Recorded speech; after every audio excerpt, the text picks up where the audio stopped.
I don't know a good answer to the natural evil business. Now, I do know one or two interesting possibilities, and I'll just mention them.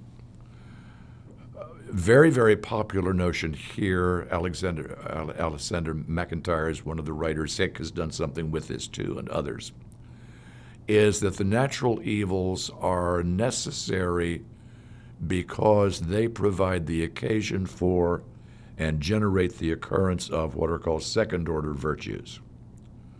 And second-order virtues are virtues that we could not have and could not develop if we were not confronted with adversity, and sometimes even extreme adversity. So the thought behind the second-order virtues business is that there's the possibility of a natural evil theodicy in terms of providing challenges that enable us to grow and improve and get better. Now, to my mind, the problems with that are two in number, which I'll just name. And one is,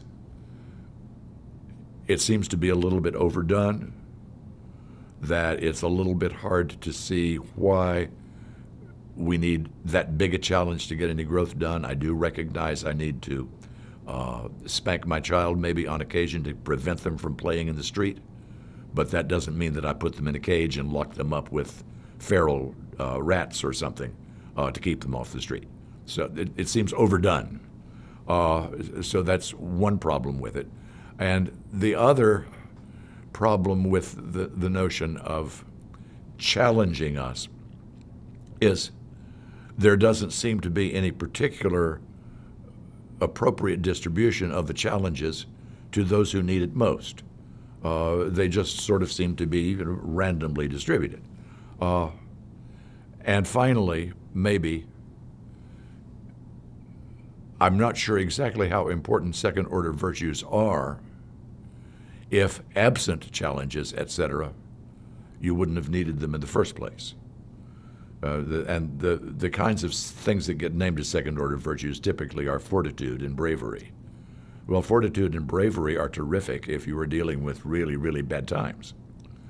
But if you're not dealing with bad times, then fortitude and bravery maybe seem, are they worth what it takes in order to get them? So there are open-ended dimensions to all of those. And indeed, I think there are open-ended dimensions to every natural evil theodicy I've heard about. Now, that's not to say there's not one out there that I haven't heard about, because there's an awful lot that I have not read and haven't seen.